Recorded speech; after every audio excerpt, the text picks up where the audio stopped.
Seigneur, que ce ne soit plus moi qui parle, Seigneur, mais que ce soit, Père éternel, ton esprit qui parle au-dedans de moi, Seigneur. Dispose tout cœur, Père éternel, que cette parole que nous allons entendre, Seigneur, ne soit pas seulement une parole, Père éternel, lancée en l'air, mais Seigneur, qu'elle puisse trouver des terres, Seigneur, fertiles, Seigneur, pour qu'elle puisse mettre en pratique ce que nous entendrons. Car, Seigneur, tu ne veux pas seulement que nous nous bornons à écouter ta parole, mais tu veux aussi que nous la mettons en pratique. Dans le nom de Jésus que nous avons prié. Amen. Alors moi, ce matin, j'ai demandé à Dieu, depuis la dernière fois que maman Esther m'a dit que Seigneur, tu vas apporter la parole, je disais, de quoi je vais parler, Et puis Dieu a mis à cœur en moi, voilà, ce thème. Donc là, ce matin, je vais parler des différents types de prières et précisément sur l'intercession.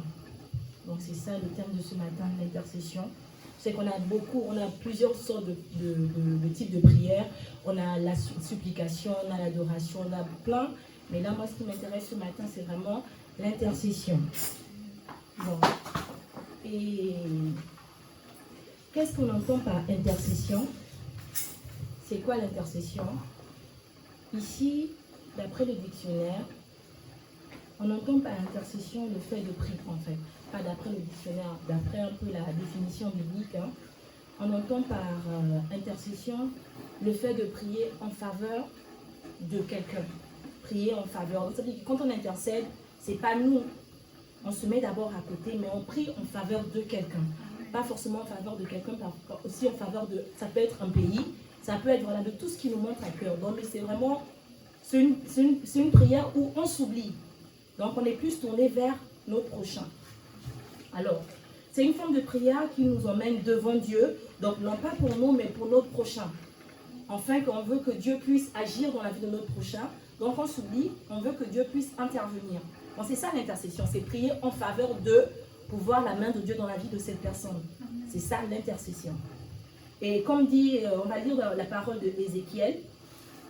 Et Ézéchiel 22, verset 30. Et Ésaïe 59, 16.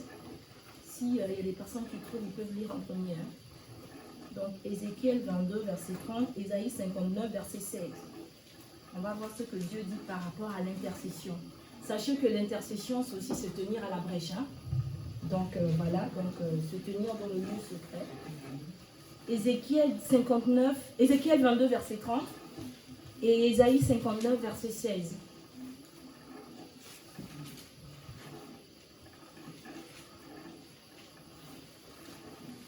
Ézéchiel 22, verset 30. Et Ésaïe 59, verset 16. Ézéchiel 22, verset 30. Voilà. Je cherche parmi eux quelqu'un qui construise un mur, qui se tienne à la brèche des vents. Moi, en faveur du pays, pour que je ne les détruise pas. Mais je ne trouve pas. Voilà, merci. Et Ésaïe 59, verset 16. Si quelqu'un a trouvé.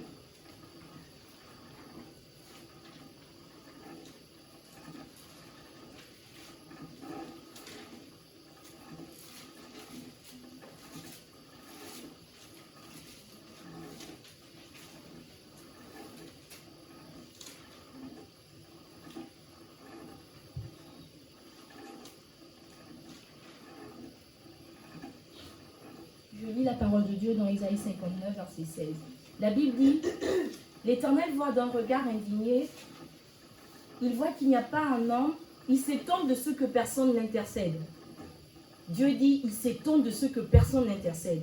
Donc quand même, c'est quelque chose qui tient quand même à cœur. Et Dieu dit encore dans Ézéchiel 22, 30, il dit, je cherche quelqu'un qui se tiendra à la brèche pour que j'agisse en faveur du pays.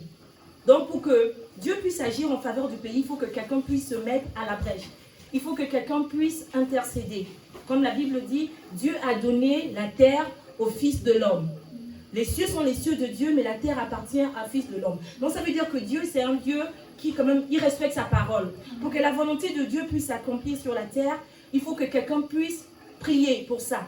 Sinon Josué n'aurait pas dit, dites que ta volonté s'accomplisse sur la terre comme au ciel. Donc on comprend que sur la terre, il y a une volonté contraire à la volonté du ciel. Donc pour qu'on puisse amener la volonté de Dieu sur la terre, il faut qu'on prie. Et que l'intercession, prier pour quelqu'un, naît du fait d'abord qu'on a d'abord su entendre la voix de Dieu. Parce que si on ne connaît pas entendre la voix de Dieu, on ne saura pas prier. Parfois, Dieu nous met à cœur certaines choses. On se dit peut-être que ce sont nos pensées. Et puis, bon, on laisse passer. Donc, quelqu'un qui ne sait pas entendre la voix de Dieu ne pourra pas intercéder efficacement. Savoir entendre la voix de Dieu, c'est intercéder efficacement. Donc, je disais, donc c'est une forme de prière qui naît le plus souvent de l'écoute à la voix de Dieu, l'intercession. Comment? On va lire dans la Bible pourquoi je dis que c'est une forme de prière qui naît à la suite de l'écoute de la voix de Dieu. Pourquoi je dis ça? On va lire dans Job 33, verset 14. Job 33, verset 14. Pourquoi je dis que c'est une forme de prière qui naît suite à l'écoute à la voix de Dieu? Job 33, verset 14, je crois, non? Si je ne me trompe pas, j'espère que je ne me suis pas trompée.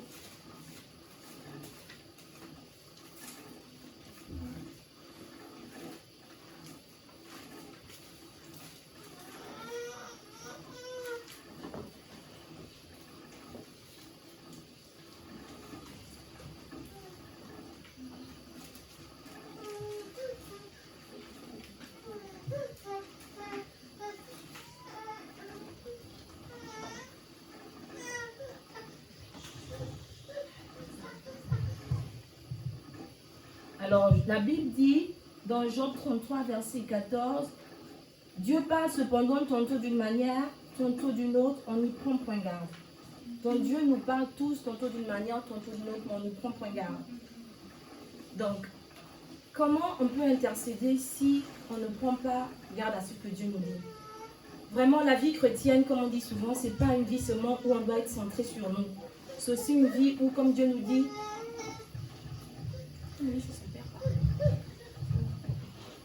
où c'est vraiment une vie où on doit aussi être porté sur les autres. Parce que c'est ce que Dieu dit. La Bible dit que Jésus intercède pour nous auprès du Père.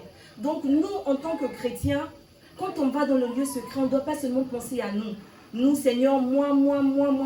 C'est vraiment souvent des prières égoïstes. Parce qu'on a ce que, Seigneur, moi. Mais Dieu dit, je cherche personne qui intercède, mais il ne voit personne. Donc Dieu veut qu'on puisse aussi intercéder. Même il le dit dans sa parole que il veut qu'on prie pour que tous soient sauvés.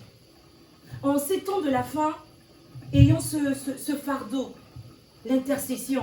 Je sais souvent que nous-mêmes, on est dépassés par nos soucis, on a nos problèmes, on aimerait tellement voir Dieu agir. Mais Dieu veut aussi que nous aussi, on puisse aussi manifester de l'amour au travers de nos prochains. Il y a tellement de choses qui se passent en ce moment autour de nous. Il y a tellement de choses qui se passent en ce moment autour de nos familles. Et que nous aussi, on aurait certainement pu arrêter. Mais parce que souvent on ne prend pas plus le temps, on est plus concentré sur nous. Seigneur, je veux le travail. Seigneur, je veux la guérison de ça. Seigneur, c'est je. Et ces formes de prière, vraiment, c'est vraiment des prières un peu égoïstes. Souvent, parfois on peut décider, Seigneur, aujourd'hui, allez, quand je disais, Dieu nous parle tantôt d'une manière ou d'une autre. Aujourd'hui, Dieu nous met à cœur, par exemple, ah tiens, j'ai rêvé de telle personne. Dans telle personne, j'ai vu, par exemple, la personne n'était pas en bonne santé. Parfois, Dieu ne veut pas qu'on aille directement dire à cette personne. Dieu nous montre parce qu'il veut qu'on puisse intercéder pour cette personne. Parce que la personne ne va pas bien. Et Dieu veut que nous, on puisse agir. Et si Dieu nous montre, c'est parce qu'on a cette capacité de pouvoir faire quelque chose. Mais nous, on fait, bon, ce n'était qu'un songe, et puis voilà, on passe. Et puis, bien, on va dire à la personne, ah, j'ai fait un rêve sur toi, voilà, fais vite. Non. Si on est enfant de Dieu, c'est qu'on a cette capacité aussi de pouvoir agir dans la vie de l'autre. Dieu veut que sa volonté puisse agir dans nos vies, mais dans la vie aussi de ses enfants. Parce que nous sommes des créatures de Dieu. Nous tous. Et Dieu veut que tous parviennent au salut. Nous tous, on parvient au salut. Donc, l'intercession, vraiment, c'est vraiment une forme de prière très efficace. Et que chaque chrétien est appelé à faire. Chaque chrétien est appelé à avoir ces moments d'intercession-là. Comme je disais. Donc parfois il y a certains signes, tous les signes peuvent être là. Dieu peut nous parler quand on a su que c'est Dieu qui nous parlait, par exemple, quand par un songe, par exemple par une pensée dans le cœur, on pense à quelqu'un tout subitement, une pensée comme ça, on pense à quelqu'un. Ah tiens, ça fait longtemps que j'ai vu cette personne. Et puis boum. Ou bien une situation qui qui nous fait vraiment mal. On a vu quelqu'un nous a expliqué une situation, ça nous a fait mal au cœur. On ne peut pas rester indifférent sans vraiment faire quelque chose. Même si on dit que mais ça va aller, qu'est-ce que tu fais après? Après, tu rentres dans le lieu secret pour cette personne. C'est ça, en fait, tout ça, ce sont des signes de la manière comment Dieu nous parle. Les songes, le sentiment, vraiment la colère aussi face à quelque chose. Tout ça, ce sont des signes qui peuvent nous pousser à aller dans l'intercession. Et en ce temps de la fin, vraiment, prenons aussi souvent ce forme de prière. Même si c'est pas longtemps. Moi, je parle aussi pour moi, parce que moi, ça fait, moi, l'intercession, vraiment souvent, je suis plus axée sur moi-même. Seigneur, parce que j'ai tellement de défis. Seigneur. Mais à un moment donné, Dieu veut qu'on s'arrête pour penser aussi aux autres. Parce que c'est aussi ça l'expression de l'amour. C'est ça aussi l'expression de l'amour. Aimer son prochain, c'est aussi contribuer à son bien. Et comment on peut contribuer si on n'a pas d'or, on n'a pas d'argent, comme Pierre a dit, je n'ai ni or ni argent, mais ce que j'ai, je te donne. Seigneur, je sais que moi je sais prier, je sais que je peux faire quelque chose au travers de la vie de cette personne avec la prière que je sais faire. Je rentre dans l'intercession pour ça. Donc Dieu nous veut dans ça. Voilà, c'est un peu ça. Comment intercéder, comment intercéder? On intercède suite au fait qu'on a su entendre la voix de Dieu, suite au fait qu'on a su être sensible à tous les signaux que Dieu a envoyés dans nos cœurs, à tout vraiment, c'est ça qui peut nous emmener, pousser à l'intercession. Comme je disais, voilà, pourquoi intercéder? Comme on disait, pourquoi intercéder? Elle dit, c'est quoi l'intercession et comment intercéder et pourquoi intercéder? Comme je disais, Dieu a donné la terre, Dieu nous a donné la terre, donc au Fils, Dieu nous a donné la terre au Fils de l'homme. Donc pour que la volonté de Dieu s'accomplisse sur cette terre, il faut qu'il y ait quelqu'un qui se tienne à la brèche. Il a dit à Ézéchiel, je cherche quelqu'un qui se tiendra à la brèche. La brèche, c'est en prière. Même Habakkuk le dit, hein, j'étais à la brèche, j'attendais ce que l'Éternel allait dire. Donc c'est se tenir à la brèche, voilà. Parce que Dieu a donné la terre aux hommes et pour qu'ils puissent agir, il faut que quelqu'un puisse prier. Psaume 115, 16 le dit. Psaume 115, 16 le dit. Si on peut lire rapidement, j'ai pas envie d'être trop long. Ce matin, c'est juste pour vous rappeler un peu que sur ce type de prière. Voilà. Psaume 115, 16 dit, les cieux sont les cieux de la terre, mais il a donné la terre au Fils de l'homme. Donc la terre appartient au Fils de l'homme.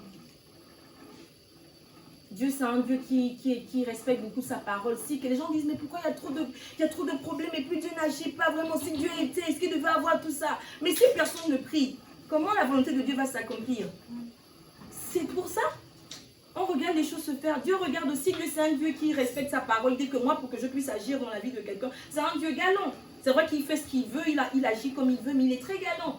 Si personne ne l'invite, il ne viendra pas. Si personne ne prie pour la paix sur la terre, Dieu va laisser le... Même si c'est vrai qu'il y a certaines choses qui doivent arriver, mais voilà. C'est un peu ça. Et voilà. Donc pourquoi intercéder? On prie. On intercède pour que la volonté de Dieu aussi s'accomplisse. Comme Jésus a dit, dites que ta volonté s'accomplisse sur la terre comme au ciel. Voilà. On intercède aussi, en fait, qu'il puisse avoir la paix sur la terre. Comme il dit, que vive paisiblement. Prie, il dit, prie aussi pour la vie dans laquelle tu es, car la paix de cette ville, en dépend. Ta paix, la paisibilité, ta vie en dépend. Là où tu es, tu dois prier pour que, sur la terre, là où tu es. Parce que s'il n'y a pas aujourd'hui, ceux qui sont en Ukraine, ils n'ont pas la paix. Demain aussi, là où on se trouve en France, s'il n'y a pas la paix ici, comment on va être? Comment on pourra vivre paisiblement? Donc notre rôle, c'est de prier aussi pour dans cette ville, pour qu'il y ait toujours la paix. Pour qu'il y ait toujours la paix. Pour que ceux qui arrivent à l'étranger, non pas qu'on se réjouisse, pour que ça n'arrive pas ici. Donc on doit prier pour la ville, on doit prier pour les autorités. Il dit, prie aussi pour le roi. Tout ça là, mais nous souvent on n'est pas, oh Seigneur, tout ce que sa parole dit, toute la parole de Dieu dit, c'est la vérité. Si Dieu nous demande de prier pour les rois, c'est parce qu'ils savent que les rois en ont besoin. Si Dieu nous demande de prier pour le pays où nous sommes, c'est parce qu'il sait que ce pays en a besoin. Donc, prenons l'intercession, prenons ce type de prière aussi à cœur. Ne pensons pas que parce qu'on ne prie pas pour nous, Dieu ne va pas nous agir. Non, Dieu dit que même avant que tu aies ouvert la bouche, je sais déjà ce dont tu as besoin. Il connaît nos besoins. Parfois, l'ennemi dit que tu as prié pour les autres, mais toi-même, tu as prié pour toi. Comment tu verras ça? Donc, du coup, tu dis non, Seigneur, moi, c'est d'abord moi, mais c'est très égoïste. C'est pas ça manifester de l'amour. Voilà. Donc, il faut que quelqu'un se tienne à la brèche.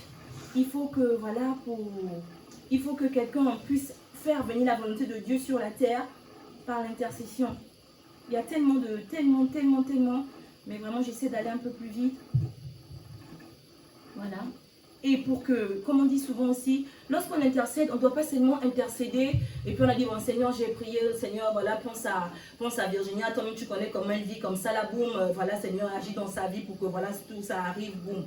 Et puis c'est fini, boum, la prière c'est fini. Non, quand on intercède, on doit aussi savoir guetter. On doit savoir guetter. La Bible dit que vous voyez le juge unique, la femme, c'est quoi le juge unique et la veuve la veuve qui n'arrêtait pas d'insister. Donc même quand on prie pour les autres, quand on voit que la situation n'a pas encore changé, elle doit toujours venir. Peut-être pas tous les jours, mais peut-être dans le monde, elle doit toujours revenir. Seigneur, souviens-toi. Moi, je me souviens qu'il y avait un temps où je priais beaucoup pour les autres, mais tout ce que je demandais, je voyais cela arriver. Je disais, waouh, Seigneur, j'appelle quelqu'un, j'entends, c'est moi, j'ai eu ça. Je disais, waouh, mais Seigneur. Et en plus, ça m'encourageait encore parce que j'ai comme l'impression que ce que je prie là, ça arrive. J'étais vraiment contente de prier pour les autres, vraiment, Donc c'était ça. Quand on prie aussi pour les autres, on ne doit pas seulement aller prier, puis boum, c'est fini. On doit aussi prendre aussi des nouvelles pour les personnes, pour les gens qui ont compris. Comment ça va? Oh non, là, en ce moment, bon, ok, je prie. On prie jusqu'à voir l'exaucement de la personne. C'est ça. Intercéder, c'est pas seulement prier, puis comme ça, j'ai fini, boum, je pars. Non. C'est jusqu'à voir ce qu'on a demandé pour Dieu, pour cette personne. Peut-être qu'on ne va pas prier tout le temps, mais on ne doit pas oublier que dans le monde, on doit toujours rappeler, Seigneur, souviens-toi de telle personne. Et le jour où je vous assure, le jour où Dieu fait dans la vie de cette personne, on est content. Je vous assure, il y a un sentiment, tu dis que, oh non, Seigneur, je sais quand même que mes prières ont agi vraiment, merci Seigneur. Ça te motive encore pour prier pour les autres encore. C'est ça en fait. Donc quand on intercède, Habakkuk dit, je me tenais à la brèche pour voir ce que l'Éternel allait me dire. Donc quand on prie pour quelqu'un, on attend aussi le retour. Parce que c'est comme si c'était, comment dire, on prie et puis bof, on oublie. C'est comme si on disait que Dieu, ce que j'ai prié là, c'est pas important. Donc, mais quand on prie, on doit veiller sur nos sujets de prière. On doit guetter, comme Habakkuk dit, je guettais, j'étais à la tour et puis j'ai guetté.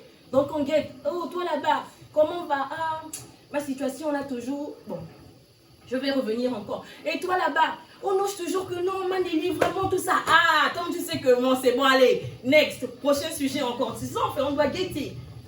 C'est ça, intercéder efficacement. Enfin, c'est ça la façon dont on doit intercéder. On doit prier tout le temps. On doit venir tout le temps avec les sujets, avec ce même sujet devant Dieu. Et puis c'est ça. Donc voilà, intercéder, c'est veiller. Toujours revenir avec ça et attendre d'avoir l'exaucement pour la vie de ces personnes-là. Et souvent quand on intercède, comme je dis souvent, le plus difficile, c'est d'intercéder avec amour. Parce que souvent les sujets des autres, je vous assure, souvent on a envie de survoler ça. Oh Seigneur, voilà, j'ai prié, voilà, merci beaucoup. Oh Seigneur, agis. Ces derniers temps, j'ai pu comprendre que pour intercéder efficacement, il faut se mettre à la place de l'autre. Il faut faire comme si c'était ton problème. Là, tu pourras prier avec amour. Regardez ce qui se passe en Ukraine. Imagine-toi, toi, maman, avec ton enfant en Ukraine. Comment tu vas te sentir? Non, je pense que tu vas... Non, cette situation, ça m'a beaucoup fait mal au cœur. Je pense que tu vas prier avec les larmes. Tu ne pourras pas prier que Seigneur... Oui, agis. Non, tu vas dire que Seigneur, mais ça aurait pu être moi dans cette situation avec l'enfant. Comment j'allais prier, Seigneur? Si j'allais prier que Seigneur fait, j'allais me lever, Seigneur, s'il te plaît, prier avec vraiment, avec ferveur. Et la Bible veut qu'on prie comme ça pour les autres. Parce que la Bible dit que c'est la prière fervente du juste qui a une grande efficacité. Donc la ferveur, c'est quoi? C'est prier avec amour. C'est prier avec tout son cœur. Tout ce qu'on dit à Dieu, on est conscient de tout ce qu'on dit. On ne vit pas seulement comme ça, non, Seigneur, non. On prie avec son cœur. Tout ce qu'on dit à Dieu, on est conscient. Tout ce qu'on vient dire à Dieu, ça sort de nos entrailles. Ça dit que ouais. Dieu dit que ouais. Toi-même, tu sens que oui, là, j'ai prié. C'est ça, et prier efficacement. C'est vraiment avoir de la compassion. Quand tu n'arrives pas à prier pour quelqu'un, mets-toi à la place de l'autre. Seigneur, ça aurait pu être moi, en fait. Comment j'aurais prié? C'est ça, prier efficacement. C'est ça, prier avec ferveur, se mettre à la place de l'autre, prendre son fardeau. Et Dieu il le dit, porter les uns les fardeaux des autres je ne sais pas, dans Galates 6:2. Galates 6:2. Je crois qu'on va regarder quand même ça. Parce que l'intercession, souvent on prie, on se dit, voilà, on prie, Seigneur, j'ai prié, puis c'est fait. Non, mais Dieu regarde ceux qui viennent du cœur, comme on dit. Dieu, c'est ceux qui viennent du cœur qui le touchent.